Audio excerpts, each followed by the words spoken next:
1 Corinthians day 4, welcome back.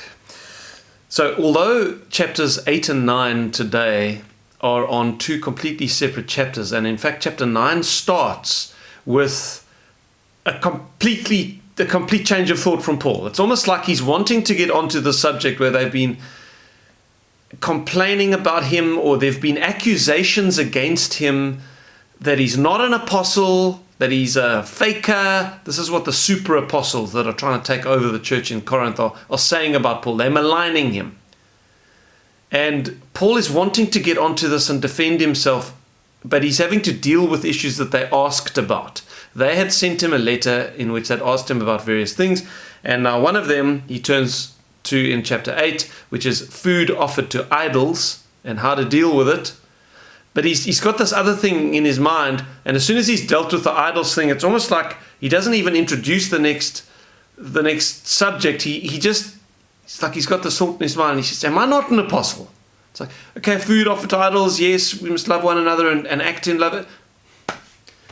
Am I not an apostle?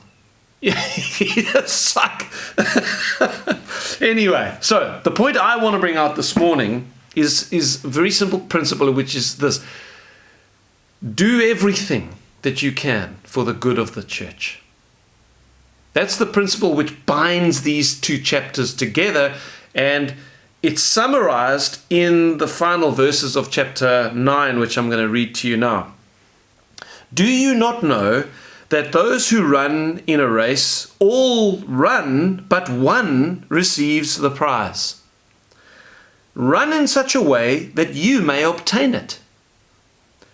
And everyone who competes for the prize is temperate in all things. Temperate. Now they do it to obtain a perishable crown. If you run in a race like in the Olympics, you're running for a gold medal that is not an eternal thing. It is going to perish. But we for an imperishable crown. You know, there are rewards that we are going to get given in eternity that will be eternal rewards that we will enjoy, imperishable, for the things that we do in this life, particularly things that are for the good of the church. And so Paul says, think about it this way. It's as if in this life you are running the final 100-meter sprint in the Olympics, and yet the crown that you're going to get, the wreath that they would put on the heads of the athletes in Greece, that is not a perishable crown. You are running for something that you will enjoy for eternity. And so it is worth disciplining yourself in this life to win that prize. Now, examples. How do we win a prize? Well, chapter 8, food offered to idols. Here's the principle. When there are weak people in the church, weak in the sense of their faith is not well developed, they have a weak conscience, that they don't want to do certain things. They believe we need to do certain things in order to please God, and you look on as a more mature Christian, you think, man, that's not true, you know. I don't want to get contentious. In fact, it would... there's an issue which is current at the moment, which some people say you should do and others say you shouldn't do, and there's all heated debate about it, and how do we deal with it? And what Paul would say is, have your convictions, and if you've got knowledge, it's good that you've got knowledge, but never become proud with your knowledge, and always be patient with those who disagree with you in the church, and don't do something brazenly and tell them, come on, you can do it too, if it's going to offend their conscience. If they can't do it in faith with a clear conscience, you should rather restrain yourself and not do it, or certainly not do it in their presence. So an example would be drinking alcohol. Okay, let's take a less kind of current controversial issue. If you've got someone in the church with you who says it is wrong to drink alcohol, and we know that that's not true biblically. You know, the Lord himself drank wine. But I'm not going to get into an argument with someone in my local church who says it's wrong to drink. If I go to their home, or they come to my home for a dinner, I'm not going to have, I don't drink wine anyway, but I'm not going to have a beer or I'm not going to pour red wine for everybody else at the table if I know this person thinks it's wrong to drink. Now, I think their theology is wrong, but I'm not going to do anything to offend their conscience. And then maybe they think, well, maybe it's okay, and we pour a glass for them and they drink it, and then their conscience, when they get home, condemns them. I'm not acting in love toward them. I must rather restrain myself for the sake of my weak brother. That's the point that Paul makes in chapter 8. Sometimes there are going to be times where you have to hold your tongue and be patient instead of getting into arguments with people, because Paul says, even if you've got some knowledge, you don't know anything like you ought to know. There's a whole lot you don't know, and you need to be humble in what knowledge you do have. Okay, so there's an example of how you can earn a reward.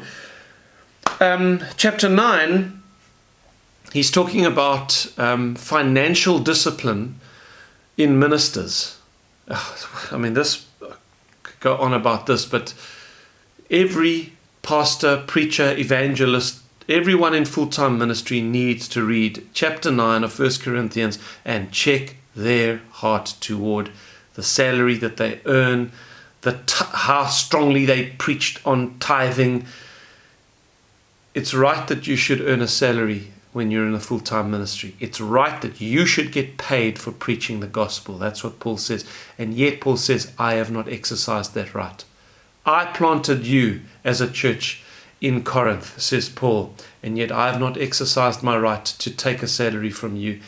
I have preached the gospel to you free of charge because I am under a charge from God to preach the gospel. I actually preach the gospel against my own will, says Paul.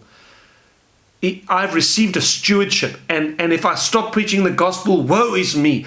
I have this drive within me, this calling of God, almost against my will, to preach the gospel. And so everything I do for the good of the church. I should be able to take money from you, says Paul, but I don't, lest I offend anyone.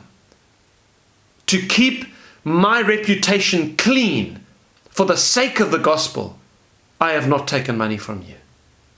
He sacrificed his own right to financial support, lest he offend anyone, so that the gospel might continue to bear its fruit. He's making a sacrifice for the sake of the kingdom, for the sake of the church. So my question to you simply is this: what is it that you can do to sacrifice? Maybe it's opening your home when you don't really feel like it. Maybe it's going to see someone you don't really feel like it. Maybe it's being patient with someone. Maybe it's offering to pray for someone you get irritated with, or whatever it is. It might be something small like that. Maybe it's a big, I'm going to trust the Holy Spirit to lay upon your heart something now that you could sacrifice, that you could give up, even though you have a right to it, for the sake of the kingdom. And the good news is, God is going to reward you in eternity with an imperishable crown for that sacrifice for his kingdom. God bless you. See you tomorrow.